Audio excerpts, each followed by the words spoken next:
What if you made something good? No. Made something great. What happens when you are given praise and overwhelming approval over an amazing product you made? This is probably one of the scariest games I have ever played. Do you go on to bask in the glory of your accomplishment? Well, this opportunity was given to Scott Cawthorn, the maker of Five Nights at Freddy's, and he chose not to sit around for too long and decided to embark on a quest to make a perfect sequel. But why? Well, Fnaf 1 is a great game, and not only was the maker of the game given massive recognition, but also a challenge. See, the success of Fnaf 2 would not only prove that this was not just a one-hit wonder, but also to secure the spotlight. So what he had to do was make Five Nights at Freddy's 2 not only a good game, but as scary and as appealing as the first. Was he successful?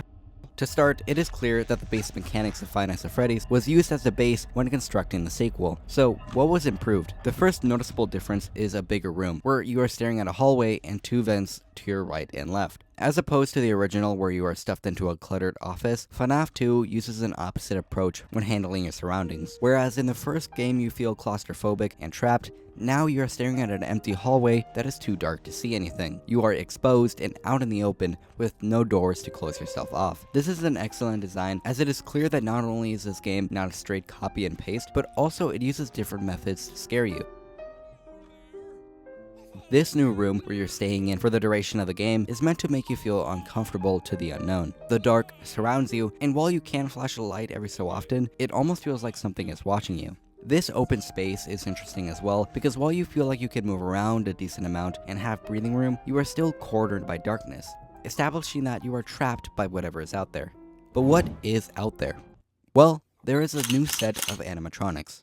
Not just the same ones as before, but merely different versions of them, which is smart for a couple of reasons. For one, it keeps the brand and the characters consistent. Freddy is the bear, Bonnie is the bunny, and so on. They may have different copies, but having the same characters is important for world building. This is clearly a new restaurant than the first, which gives people interested in the lore of the game more to work with. Theories and speculation behind the game clearly gave the original a massive boost in popularity, so there are a lot more hidden Easter eggs and such this time around. But why is this so effective? Would having a clear and concise story be a more suitable option? Well, maybe for other genres of games, but for horror and mystery games, not knowing the full picture is key to drawing out people's curiosity. The more they don't know, the more they have to play to find out. What's a mystery in the game is the story. At a first glance, there are no other characters you can learn from, or even a main antagonist. There are only the animatronics. Yet, with pieces like newspapers and the phone guy that gives you a tutorial at the beginning, you are given enough crumbs to work with and are able to piece together a storyline. And for many, that is the main focus of the game, especially on YouTube, where probably hundreds of videos have been made covering the subject, and a lot are excellently made. This community that the games have created were a result of how well these pieces of lore were sprinkled out.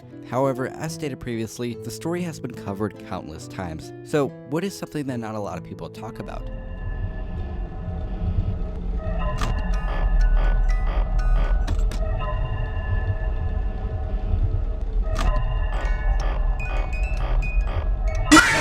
The horror of the first game was extremely well executed, and we'll come back to that in a minute, but FNAF 2 horror is a little different. The way it scares people, besides the obvious jump scares, is actually not something you would normally think about. Sure, evil robots wanting to hunt you down is terrifying, but what's even scarier is anxiety. The game overwhelms you by giving you a seemingly simple task of rewinding a music box periodically. If you fail, scary jump scare. However, if you only keep focusing on the box, also game over. You still have to watch the animatronics as they move around the restaurant, and these plate spinning tasks will sometimes be too much for you to handle. And while you're in deep focus doing your job, a jump scare will be much more effective at not only catching you off guard, but also be a sign that you failed. Another added feature is the ability to wear a mask that repels animatronics, which just the sound of hearing yourself breathe in fear is such a cool detail that adds to the immersion of the game.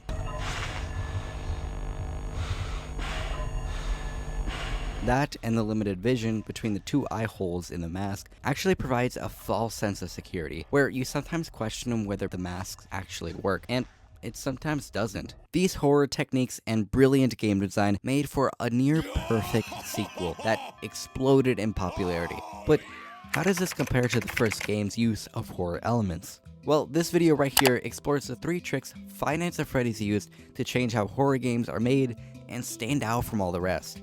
Check it out, and make sure you subscribe. We recently hit 200 subscribers, which just makes me so happy. The support on the channel has been amazing so far, and if you did enjoy the video, make sure to like and share this video with a friend.